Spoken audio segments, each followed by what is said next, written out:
Christmas Shorts. True Stories for Young and Old.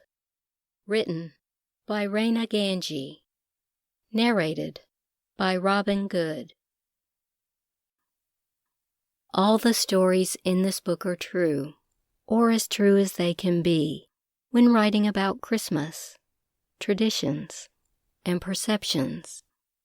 I invite all to read these to your children, to your parents and grandparents, and to strangers. Each story has a message. Each message, something at least one person needs to hear or may learn from. And each intention, only love. Christmas, a special holiday, celebrated differently in most parts of the world, and a little differently in every household in America. Some come together Christmas Eve and either attend midnight mass or have a feast right after church. Some have parties, inviting all the neighbors they haven't seen for months, or all the friends they just saw yesterday. Some celebrate in bars and taverns, while others have to reflect on the day, while working a cash register or taking subway tokens. For many, it's a joyous time, but for others, a sad and lonely occasion filled with tears, envy, grief, or anger. As a child, I saw it all. My uncle played Santa, and I had a picture that proved he existed.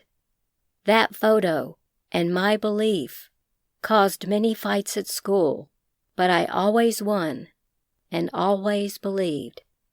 As a young adult, I invited everyone from the block or the apartment building to spend Christmas Eve at my house, so they would have a place to go.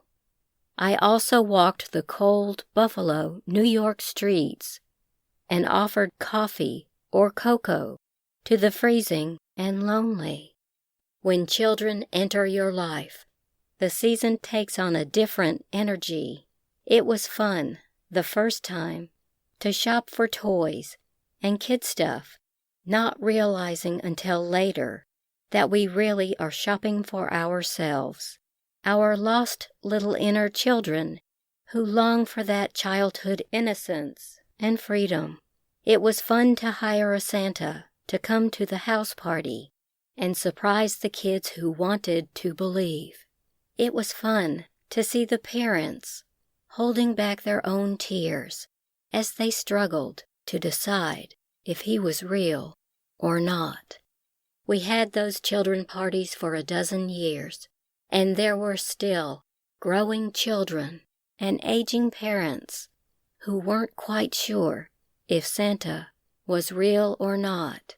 I would ask each parent to wrap a gift they had gotten for their child and give it to me to put in Santa's bag, so that every child received something from him. Then I would shop for a second gift without telling anyone and wrap it up to go in his bag.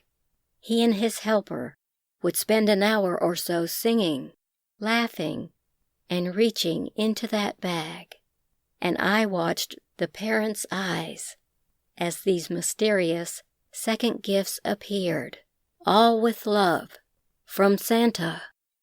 2 or 3 days before Christmas, I would load up my car with boxes of decorations and lights, and pile Christmas trees on the roof to make my own Santa journey.